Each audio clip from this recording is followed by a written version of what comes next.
નમસ્તે, મારું નામ નિયતિ વશરામભાઈ પ્રજાપતિ છે. અમે આમલી પ્રાથમિક શાળામાં અભ્યાસ કરીએ છીએ. અમારા વિભાગનું નામ ખોરાક, સ્વાસ્થ્ય અને સ્વચ્છતા છે.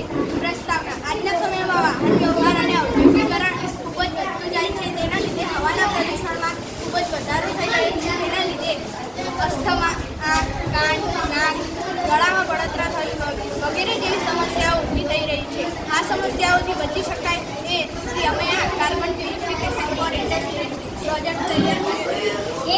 કાર્બનનું શુદ્ધિકરણ કરી માનવ સ્વાસ્થ્યને નુકસાન પહોંચાડવા સિદ્ધાંત: ઉર્જાનું વિવિધ ઉર્જામાં રૂપાંતર કરવું, ઉર્જાનું બધી ઉર્જામાં રૂપાંતર. સાધન એડેપ્ટર, મોટર, રોલર માટે પાઇપ, કન્વેયર બેલ્ટ,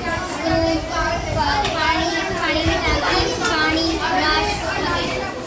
રચના: આકૃતિમાં બતાવ્યા પ્રમાણે સૌપ્રથમ બે હાર્ડવેરની જાડી પટ્ટી લેવામાં આવે છે અને તેના બંને છેડે કાણા પાડીને બે રોલર લગાવવામાં આવે છે. રોલરની વચ્ચેના ભાગમાં ધાતુનો સળિયો ઘડી માટે બાંધવામાં આવે છે. બે રોલરની વચ્ચે કાપડનો બનેલો બેલ્ટ લગાવવામાં આવે છે અને છેડા પર આકૃતિમાં બતાવ્યા પ્રમાણે કન્વેયર બેલ્ટને નાખી ગોઠવવામાં આવે છે. કન્વેયર બેલ્ટના નીચેના છેડાને પાણીની ટાંકીમાં રાખવામાં આવે છે.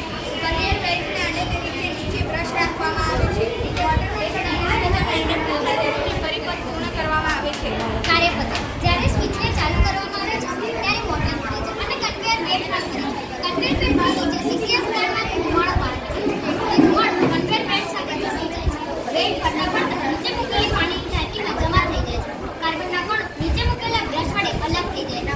ત્યારબાદ સમયાંતરે કાર્બનવાળા પાણીને શુદ્ધિકરણ વિભાગમાં લઈ જવામાં આવે છે અને ટાંકીમાં નવું પાણી ઉમેરવામાં આવે છે. શુદ્ધ કરેલા પાણીને ખેતી માટે ઉપયોગ કરી શકાય છે અને કાર્બનના કણોનો ઉપયોગ પ્રિન્ટિંગ માટેની છબી બનાવવા માટે ઉપયોગ કરી શકાય છે.